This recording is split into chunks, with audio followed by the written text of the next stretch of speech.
this is Anashwa and welcome to Pillar 1 of Being a Conscious Mum. Thank you again for signing up to this free e-course. I'm doing this video recording from the comfort of my home. Sometimes we do have the background plane noise. I'm hoping that it's not going to be too distracting today. So before we begin, just letting you know that you can read up on the document that's been emailed to you for the first pillar in your inbox, and you can do the reading either before viewing this video or you can do that after. It's totally up to your pace, and there is no rush. The first pillar is mainly to help you understand more about that becoming a mother is a big transition in your life. A very well-known thinker, Osho, had once quoted that just as a child is born, so is the mother. And often this is not communicated well by people around us. It certainly did not happen when I had my first child. I went through a big change in terms of rethinking about my priorities, re-looking at what my life means, what's important for me, what are my core values. So it was a really big change.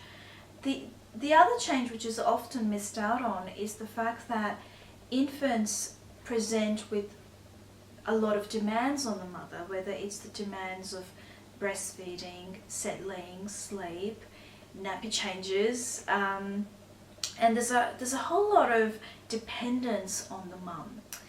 And for the mother, it is a lot about consistently being available to the baby. It is about unconditional love and compassionately serving to the baby's needs whenever the baby is needing, the physical needs being met or the emotional needs being met. So in terms of, for the mother, it is a lot about setting some of her needs aside and being available to your little one. And for me it was, say for example, my son was a terrible sleeper, and he would feed for very long periods of time, and often I would be quite exhausted physically and sleep deprived, and my husband and my mum were around for the first, my mum was there for the first 3 months, and even though she was around, I could still feel that my baby needed me. There's a lot of that physical demand on me for the feeding, for the settling, and for the comforting. And that was hard to sort of work through my stress and work through my own physical exhaustion, and plus I had a cesarean as well. To be in sort of lovingly care for my baby's needs, and there have been tough times, and this is exactly what I want you to pay attention on today, is that it is difficult for a lot of the times to not care as much for us, but to then care for the baby. And that's the reprioritizing. In terms of your personal growth, I guess this is an opportunity to access the deeper spiritual meaning of what love means, what compassion means, in a way that you've probably never experienced before. And that's how I felt with my son, like the courage and the resilience and the determination I had to serve and nurture and love and meet his needs. I was amazed with the way I was transforming, but I had some tough times on the way, whether there were tears, whether there was anxiety, and there was feeling lack of control, and sometimes worrying about, do I have enough support for me? So it's often, it's about really taking one day at a time, because the transition is not a day transition, it's a transition over a period of time. So I want you to take a moment and collect yourself through the journey you have made so far, you know, the 9 months of pregnancy, if you've already had your baby, it's the birth, it's the first couple of weeks. Imagine what changes that you've gone through physically, emotionally and psychologically, and acknowledge that the courage that you have shown through all that time, and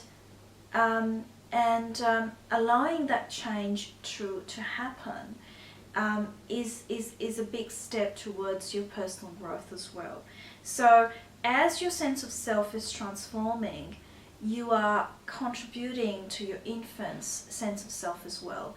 The more the child feels that my parent is consistently there for me, is attending to me when I'm afraid and I'm fearful and I need comforting and I need nappy changing, I need settling, I need to have my feeding, the baby starts to feel you know, transformed from the womb to the world as well. So that's when the transformation's happening. So you both are in transition, and I guess is then to be hard on yourself, because you will not know all the answers straight away.